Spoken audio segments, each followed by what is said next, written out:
Okay, so first, this one is actually additional for certain schools only.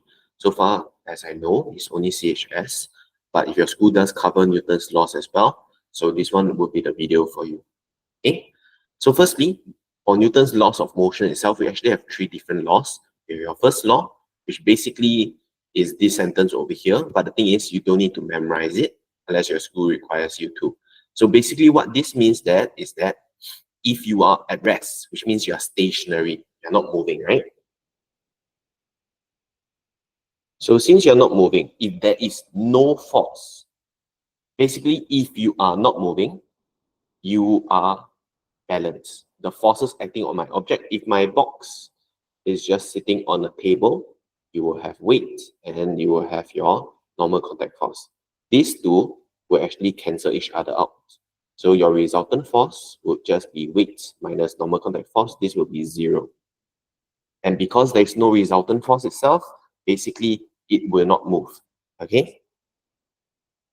Because remember, effects of forces itself, as we previously mentioned, is that, okay, I'll clean this one up. Basically, your effects of forces, okay, you have changed the speed,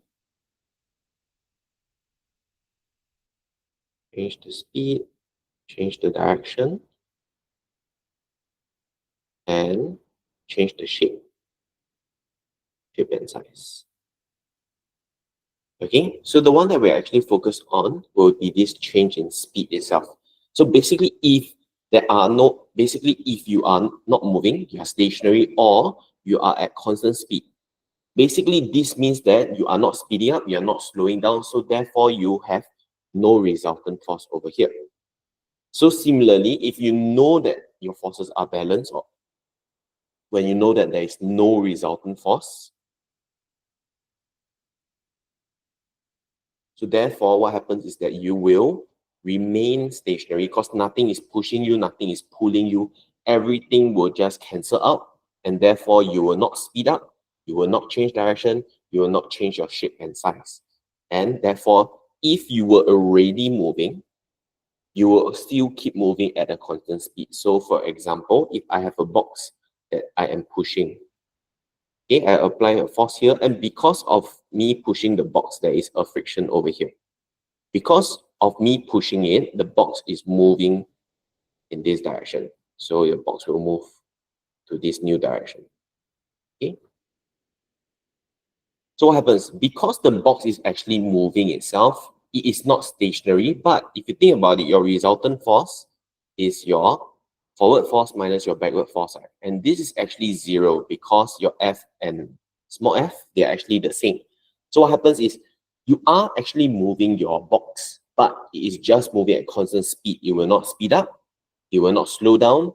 It will just keep at that same speed over and over again unless you change one of the two forces.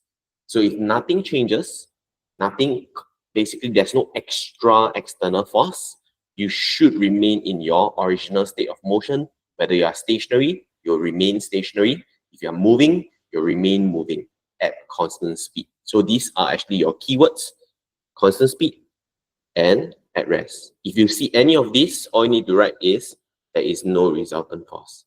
So your up and down forces will be the same, your right and left forces will be the same. Okay? So this one is basically your first law is saying if resultant force is 0, what will happen? So Newton's second law be like, oh, if you have resultant force. So basically these two are actually opposites of one another. So if you do have resultant force, you will actually speed up. So this word acceleration, right, is how fast you speed up. Okay, so if you have a positive value, in this case, you have positive resultant force, you will speed up. If you have a negative resultant force, you will actually slow down. Okay, so basically, right, is just imagine if you have a ball that is rolling to the right, okay, it's just moving to the right. So what happens is if somebody applies a force in the opposite direction, what happens? Typically, the ball will stop or you'll slow down, right? Like you trying to blow the ball and trying to stop it from moving. Or if you do the opposite, if you actually push the ball or kick the ball forward, the ball will actually move faster. So because of this, this is actually just what it means. Because I have an extra force moving, right? My resultant force is actually a positive number if they're the same direction. Now, if they're in the opposite direction, like this, they will actually have a negative resultant force. Basically, you're trying to stop your object, and therefore you actually cause your object to slow down and eventually come to a stop if your force is big enough. Okay, so basically that is your Newton's second law. And for your Newton's third law itself, basically what it means is for every action, there will always be an equal and opposite reaction. So the thing is, forces are a little bit special. They actually come in pairs. So what happens is typically we have what we call an action force, which is usually any force that we talk about. And they will actually have a reaction force back on the other object. So you can see over here, you have similarities and you have differences. So you have just nice two differences, two similarities over here. So for example, same nature, same type of force. If you have a gravitational force, your reaction will also be a gravitational force. Same magnitude means the number is the same. The direction is opposite, one up, one down, one left, one right. And actually acting on different objects. And because this is a pair, there can only be two objects, object A and object B. So for example, if a bird is flying, now normally when the bird flaps its wings, right, what happens is that it's actually pushing the air down. So this pushing action is an applied force, and basically this is downwards, because when the bird actually flap their wings, they actually push down, and what happens? This is by the bird on the air. Okay, so this is actually your bird on air. Okay, let me clean up.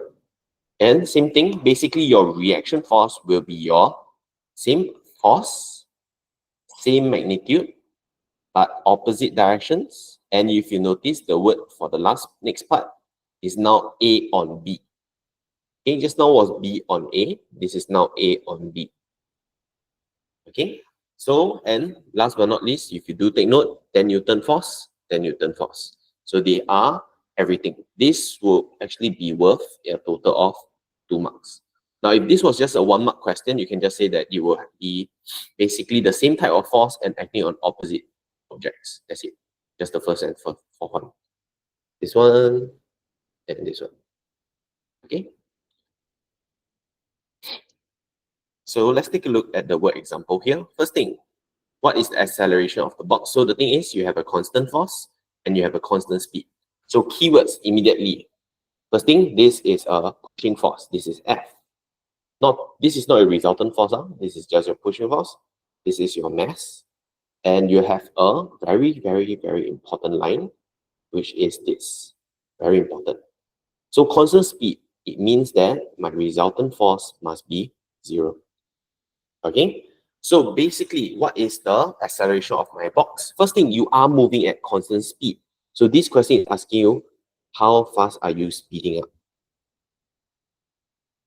First thing, you have constant speed. You are not speeding up. So you actually have 0 acceleration. And what's your resultant force? Your resultant force is also 0, because nothing is pushing you. There will actually be a opposite force that will actually cancel out your box itself. So what I mean by this is, first thing, every object will have weight. And because you touch the surface, you have normal contact force. And since this question did not say whether there was smooth surface, there will actually be a frictional force as well. So basically, let's name your forces. First one, it is your applied force, which was given to us. And this is 20 newtons. Okay, and this is to the right. Next one, so because resultant force is 0, up and down is the same, left and right is the same. So you will actually have a frictional force, small f, which is the same 20 newtons, but now this is to the left. Okay, and then we have your weight, W, and this is actually m times g. So because that is actually 5 times 10, you have 50 newtons, and this is downwards. So your normal contact force, NCF, will also be 50 newtons. It will be upwards. Because your up and down must balance, otherwise you'll be moving downwards or you'll be moving upwards. Sorry, wrong word. you will be speeding up downwards or speeding up upwards if you have an up or down resultant force. Since resultant force is 0, every one of them will cancel each other out. So it will be a very nice value over here. Okay, so now once you reach point Q, okay, so your box is now moving to point Q itself, you actually continue to have 20 newtons, but now your friction is 0. So let me just quickly graph it out. So over here, you still push at this, but there is now no more friction. Okay, so if there's no more friction itself, what is your resultant force? Do take note, resultant force is usually your forward force minus away your backward force. So in this case, your right minus your left. 20 minus 0 will give you 20 newtons, and this is to the right. Okay, so you have a force of 20 newtons to the right. And because you have a non-zero force, a non-zero resultant force, your resultant force is also equals to m times a. So first thing, 20 is equals to your 5.0 kg times a. And this a will be what we call your acceleration. It's how fast you speed up. So this is 20 divided by 5. End up with 4.0 meters per second squared. Okay. And this one is actually your kinematics. So for students that don't have this, don't worry too much. You don't really have this one. But for those who do actually learned it before, you can see that the formula, previously acceleration formula, looks like this. So all you need to do is put in your numbers, 4.0. What is your speed? First thing, v is the unknown speed. U will be your initial speed, which was 0.5. And your time taken was 2 seconds. So we bring it across, 4 times 2, 8. And we have v minus 0.5. So v must be 8.5. We just bring it over. 8.0 plus 0.5, get 8.5, and this is speed, so 8.5 meters per second. Okay. So don't worry about the last question if you really have not learned any of that. So the one that you need to be familiar with, especially for those who have Newton's third law, first 2, 3, and lots, basically you need all of this. Okay. So to summarize everything up, let's take a look at the summary notes that I have, which is not part of the book. Okay, you have to scan the QR code to access this one. So your Newton's first law itself, basically, keywords will be if you have no resultant force is 0, you are stationary or constant speed. Okay, so if you see this word velocity, you're not sure what it means, it actually means speed. Okay, it's a very specific kind of speed, so don't worry about this. Same thing in speed. Okay, so if you know my object is balanced, is stationary, it's not moving, or it's moving at constant speed, resultant force. Now, let me change this to RF. It should be resultant force is 0. Up and down is the same. Your left and right is the same. But it doesn't mean that they are 0. Okay, do be careful. This is your total force. So when they add up, it should be 0. Same thing. Let me add this resultant force here, resultant force here. Because normally in your school textbook, or basically if you look at upper sec textbook as well, they also just use F equals to MA. I don't like to use that because when I just write F, a lot of students think that this is actually any force. This is actually your resultant force. So if you have a different value, you actually have you will get the wrong answer. So do take note about this. Okay. So when you have your resultant force is not 0, you will have acceleration, which means that you will speed up if positive. And you will slow down if it's negative. Okay, so do take note your resultant force is your forward minus your backwards, or your weight minus air resistance. Usually this is your right minus your left, or your down minus your up. Okay? But this is very, very generic. It could be the other way around as well. So just take note, when your speed increases, friction will actually increase. Because if you think about it, if you run faster and faster, you feel more wind trying to stop you, right? So this is actually your air resistance stopping you. So if you think about it, your resultant force was your forward force minus away your air resistance, which is m times a. So what happens if you have more friction, have more air resistance stopping you, your resultant force will actually decrease. And if your resultant force decrease, your acceleration will also decrease. So because of that, your you actually get, you will slow down, and no, you will still speed up, but it will be, you will speed up to a certain point and then you will just stop. It will stop speeding up, you'll reach a constant speed over here. So this one is more of a good to know. As for your current syllabus, this one won't really be tested very, very often. I would say very, very, very rare. So you just need to know your first two laws and how do you explain them. So just be careful, the keyword is the word resultant force. I need to see a lot of the keywords resultant force. The moment you don't write resultant force here, your marks will fly away, okay? And you need to check if he's talking about stationary objects, everything must be linked to your constant speed or stationary.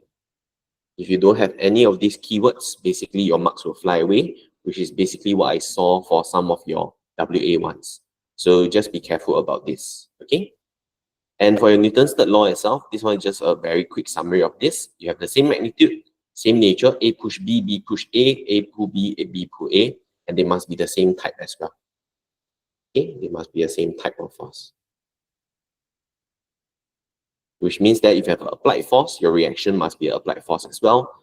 Different directions and different bodies, A on B, B on A. So for this, let's take a look at your word example over here. What's your total weight? First thing, total weight, right? Before we do anything, first thing, let's check. Your acceleration, A, is 1.25. Your total mass is given and it's in kg, so we don't need to do anything. Your G is 10. So W equals to M times G. Your M will be 40,000 times 10 will be 400,000. And because weight is a force, newtons. So first thing, what is your resultant force? Resultant force will be M times A. Your M is 40,000 and your A is 1.25. So you will get 50,000, and because this is a force, newtons. So before we find your upward force, first thing we can actually look at the diagram here. We are moving upwards. So we are using the upward force minus your downward force. So your resultant force would be upward force minus downward force. This is M times A. Okay, but we already found what is M times A. So let's put in the numbers. We don't know what is F, but we know that weight is 400,000. And we know that your resultant is 50,000. So F must be, if you bring it across, is 50,000 plus 400,000. So you get 450,000 newtons. Okay. A lot of math involved, but basically once you get a hang of it, it'll make more sense to you. So they ask you to explain. Now, when you need to explain anything, just take note of the keywords. Typically, you need to write this equation out. This was our equation, correct? So all your keywords are actually all these words over here. Resultant force, your upward force, your weight, your mass, and your acceleration.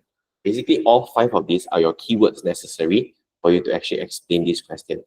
So first thing, when you actually use up all your fuel, what happens? Your mass will actually decrease. Okay? When your mass decreases and your thrust is the same, which means this is the same. Now, when your mass decreases, your weight also decreases. Make sense? Okay? So what happens is that you actually have more resultant force. And since you have more resultant force, you actually have more acceleration as well. Okay, so let's put this down in words. As fuel is used up, the mass, the total weight and mass, the rocket decreases, and the resultant force, or if you want to play it safe, especially if it's a 3-mark question, given that the thrust is kept constant and the resultant force acting on the rocket will increase. As resultant force increases,